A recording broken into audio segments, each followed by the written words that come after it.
I'm Kat, I'm 35. I'm a mum to 6-year-old Ella and 2-year-old Frankie. Ella is 6 and sassy and cheeky and independent.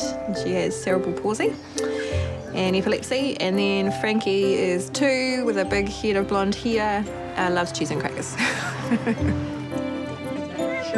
everyone say 1, 2, 3 cheese? No. How about 1, 2, 3 poos and wees? Nana's my nan, so the children's great-grandmother. She lives with us. I won't disclose her age, but she is the most epic storyteller, but gets a lot of things bottled up because she's completely deaf. Can we smile? Say boo! Cheese! Cheese! Say boo!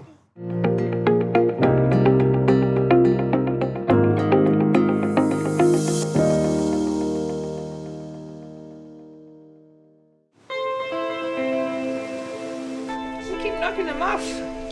How high can you get?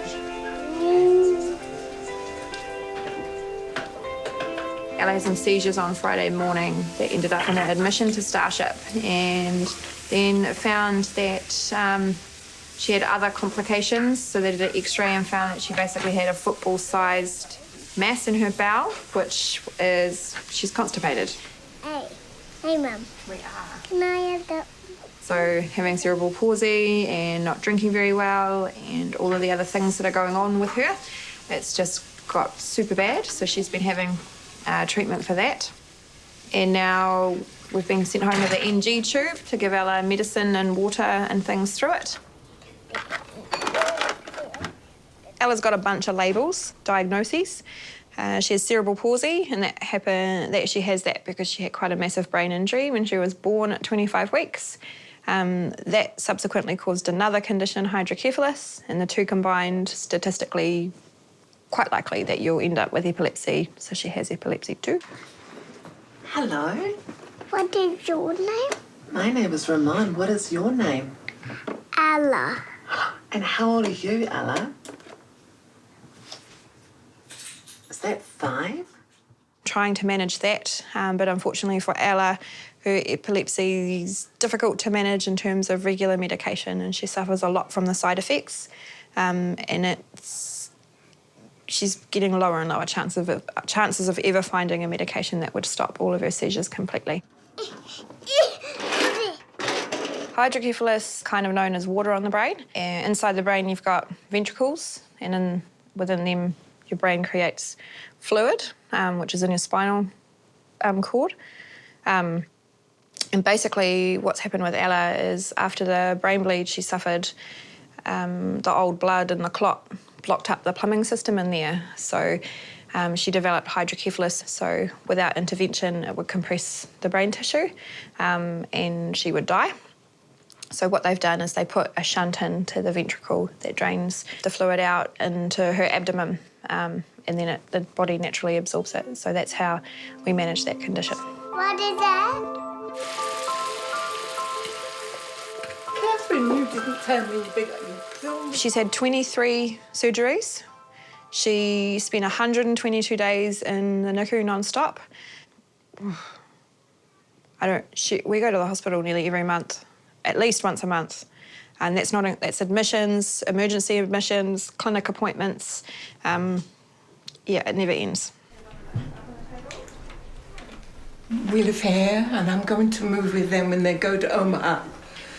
So I'm trying to cook a meal for them at the moment. I'm tense about it, but I'm hoping it'll work out because Catherine and I have the same sort of dream for Ella, and we like a change, and to go that far is pretty good. Ella, you know, she's a bundle of joy and a bundle of worry, and she's just Ella. Yes, she tells you what she thinks.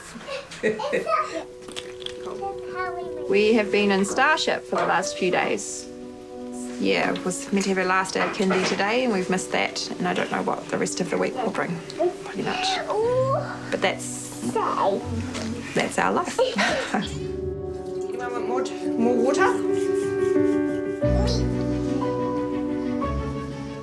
Crack that.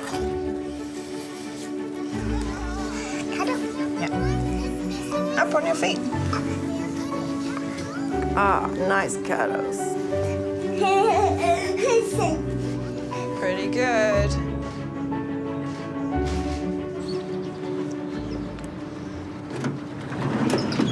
Number 28 is mainstream. So mainstream kids, neurotypical kids. Ella's Ella's the only one there with a physical disability. But they've been incredible. They're the first early childhood centre I visited, and they're hugely inclusive and have been such a huge support. So when we started, she was 2.5 and wasn't really mobile at all, even in terms of crawling. And she could sit on her own unassisted, but it was such a huge day when she finally crawled out of the indoor space and made it out into the play area.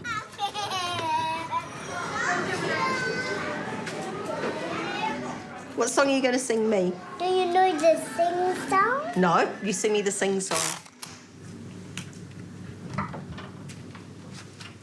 So this is my PhD space, but it also becomes my personal assistant hub for Ella. I can see the kindy from out the window, and when she's needed an ambulance, I've managed to get there before the ambulance has, so it's so good being so close. I love it. Is it Ella Sellotape? Special sellotape. Ella's got the way of doing it. You know what I can do? Oh, I can see what you can do. I'm doing my PhD in arts as a tool for social change. My background, I actually trained as a theatre director at Toi Whakaari and then went into youth work with the YMCA, and I found a lot of the things that I was doing in the community related to what I was doing as a theatre director. So I'm kind of pulling everything together. Shall we make a card for Mum? Yeah. I'm going to have a yellow piece. But I started that when I was pregnant with Ella, and I've had so many suspensions with her health care that, yeah, I basically enrolled in 2012 and I'm still going.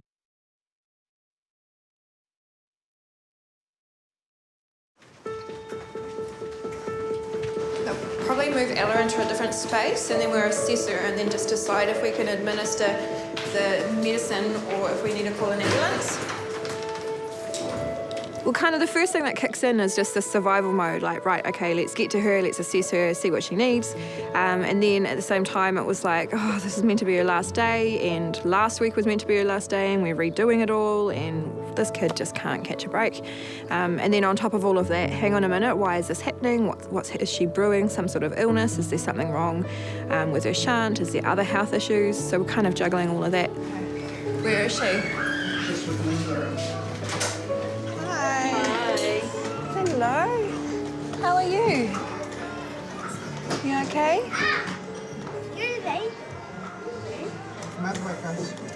I think we call an ambulance just to give her some monitoring while we give her the medicine, just in case. I'm just nervous. Yeah. I feel like over time I've got a lot of practice to deal with it all on the spot, and I'm quite good when it all happens. It's afterwards I kind of fall apart.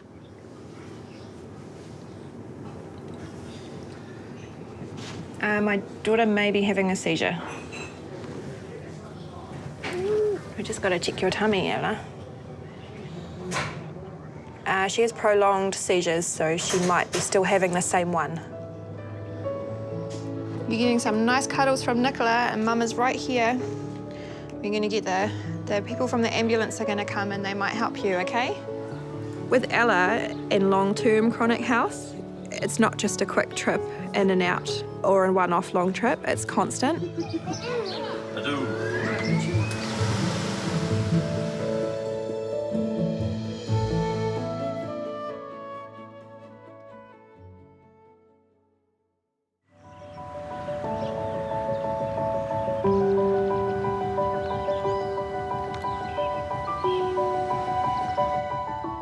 So we've just moved to Omaha from Papatoetoe. We were struggling to find a rental that was accessible and warm and dry for Ella, along with a suitable school. So we've uprooted our whole family to move up here for a little bit more of a relaxed lifestyle.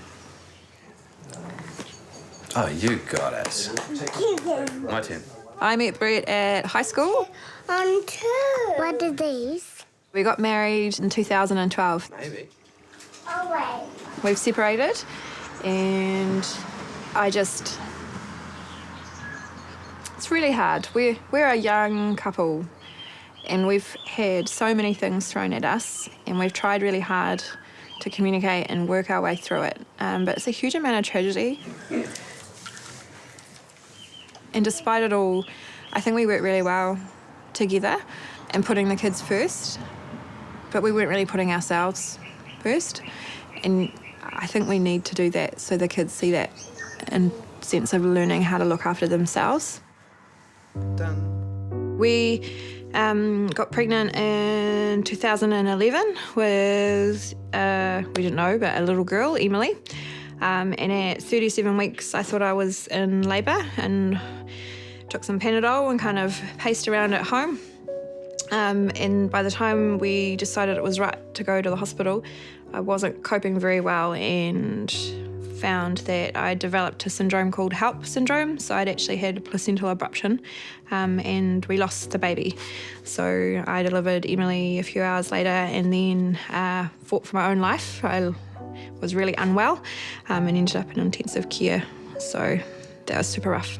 We were lucky again with Ella because that scan allowed us to slow things down. So we got to 25 weeks, which is a viable age where they can intervene.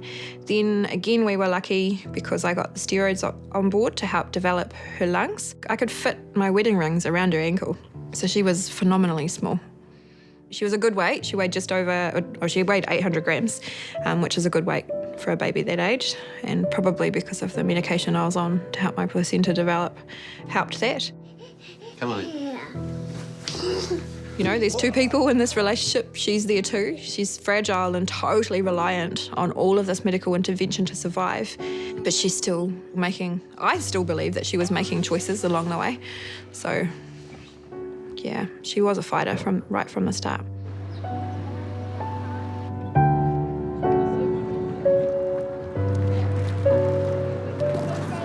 I think we skipped the market. I think it's going to be a bit too much for her. It's too busy.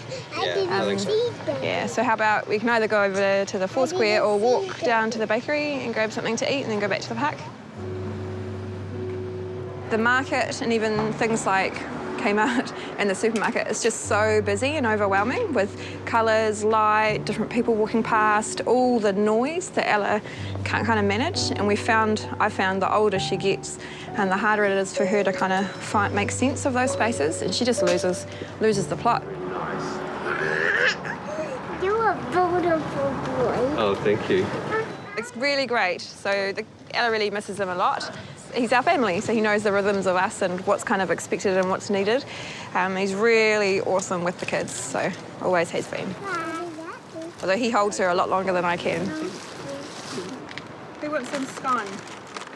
Ella lights up when her dad is with her. She's more voluble and gets excited. Yeah, lovely. She's growing up, a wee bit delayed, but yeah, she's... Put it in your nose. She's, yeah. She's no longer the little baby anymore, and she knows what she wants, and she'll tell you about it too, so... Yeah, might be quite a large step from kindy to primary school, but hopefully she takes the rein. Currently, she does mostly one-on-one at kindy, and to go into a classroom with 20 other kids, yeah, she's going to want the attention of the teacher, so we'll see how that plays out. She knows I normally fold, so...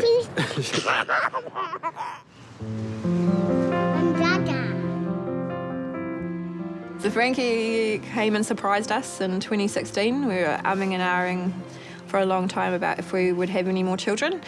And I was absolutely terrified the entire pregnancy. An amazing midwife who was with me for both of my girls and with Frankie, and had a really supportive, knowledgeable team.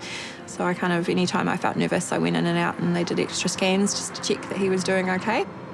So I was induced at 36 weeks, and all I wanted was to be awake for it and for the baby to make lots of noise, and he did. So Yeah, he's my ray of sunshine. I feel so guilty, and he's always second best.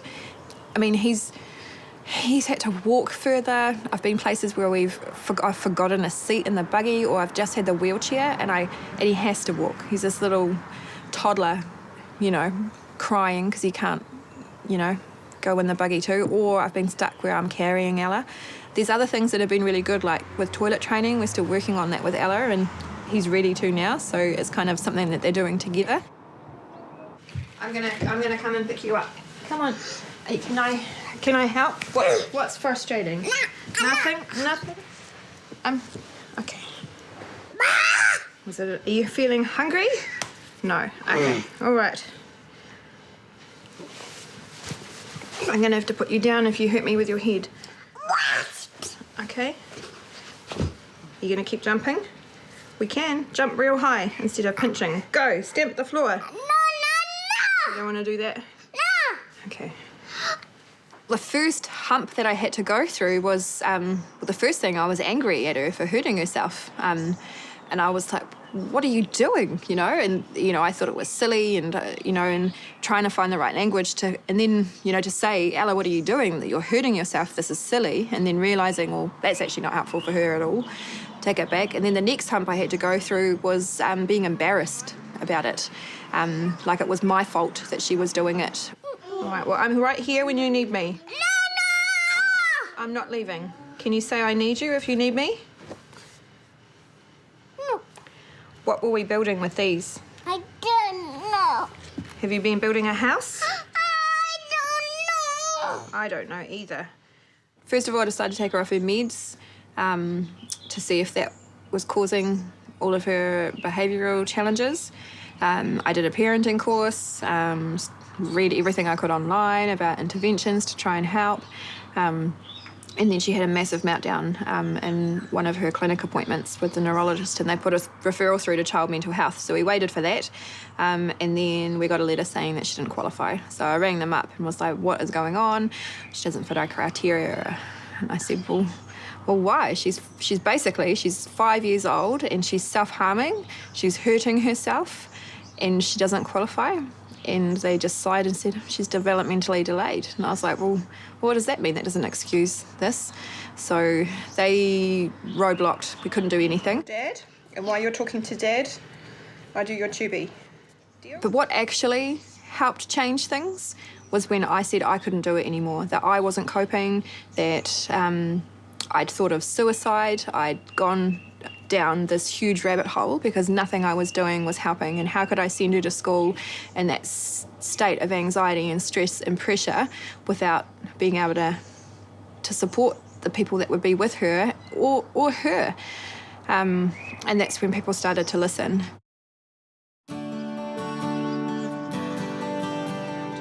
I feel really ill. To be honest, I'm so nervous. I think once I see her in the classroom, I'll feel better. Do you remember your teacher's name? Miss Forsyth.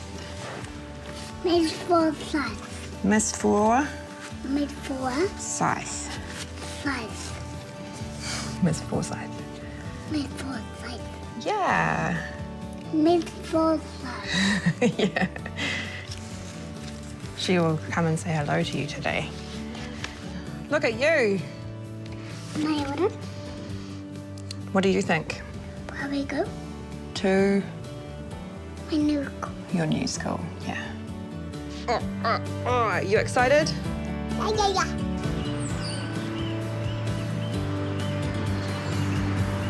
Okay. Good walking, Ella. Walking.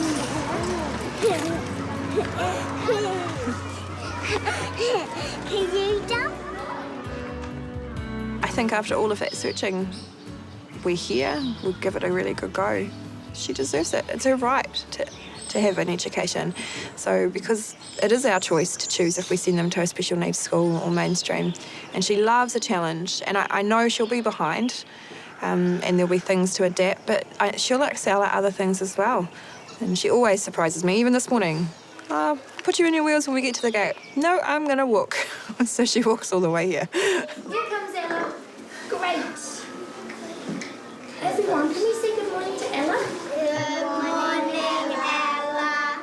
She was very quiet at the beginning. She'd say a few statements, no, I want it this way, but she was, I think, kind of taking it all in for some time, but she's, getting a bit more confident and curious now. Good morning, Ella. New Ella, good morning. Good morning, Mrs. Wilson. Good morning. It went a lot smoother than what I kind of expected. Way smoother than what I expected. So I can't believe how nervous I was. I guess it was just seeing how she is. I would love to. So every single bead I want to keep this. is something that Ella's been brave enough to go through at the hospital. So over time, we have collected all of her necklaces. It just doesn't work like that. I don't know what her week is going to bring. I don't know what her day's going to bring most of the time. If we manage to be here every day for a week, that's a rarity, but a solid thing. But how do you plan around that? So Kat showed me yesterday, she showed me a little video that we've got of Ella, and it's called Calling All Fairies. Kat, can you tell us why it's called Calling All Fairies? Well, we did lots of fundraising a year ago to help Ella get to America for a big operation so she could learn how to walk because her legs weren't working like your legs work. So we fundraised and called her fundraising campaign Fairy Steps for Ella, because when she was born, she was as tiny as a fairy, and Ella actually means fairy maiden.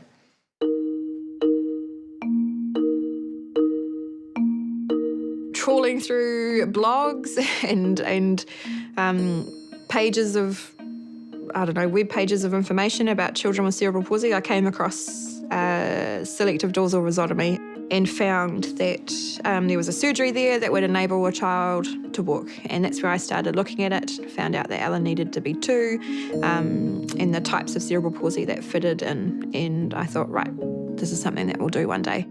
She had surgery on May the 3rd in St. Louis in 2018, so that was last year, and she had surgery on her 5th birthday. Everything she does, when she rolled over, or one day when I saw her eyeing up a toy and she was trying to figure out how to put it in her other hand and she couldn't use that hand, and then she decided to use it as a gripper for the other toy. It's just, you dance way more in those victories than I have with anything else, so. And it's different too, like having Frankie now and seeing him do them with such ease. There's a new kind of pride. I don't feel upset that he can do them. I feel he surprises me more that he can do them. Like the first day that he rolled over, I was like, oh my God, I didn't even have to do that for you. How did that happen? So there's funny little things like that, but it's different. So yeah, I'm really lucky to have Ella. It is our normal, but I've been seeing this amazing lady. She's a psychologist that kind of looks at neuroscience and the fact that we're actually living with long-term chronic health. And what she's helped me identify is that I'm kind of addicted to adrenaline, and because we have trauma happen so much, the adrenaline pumps me up and I'm pretty good at coping with it when it's happening. And I need the adrenaline though, because it helps me make safe decisions for Ella.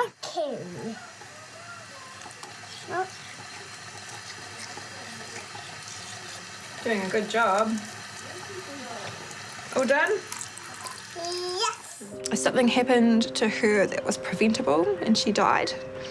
So like a seizure in the night, or somehow falling into some water and not being able to turn over, or being really unwell with a shunt, or a seizure, waking up from a seizure and having more brain damage and me losing who I have.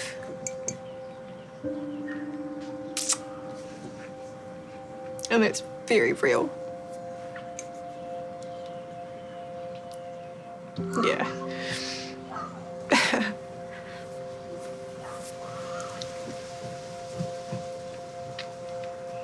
And that's why I can't really rest. She rolls over in bed and I check her. Got it!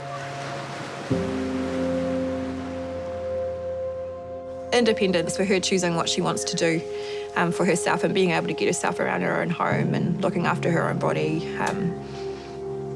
cleaning, washing herself, combing her hair.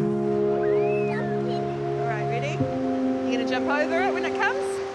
Ready? I appreciate so much more in the world because of her. And yeah, it's a fight and it's a battle. I'm gonna cry now.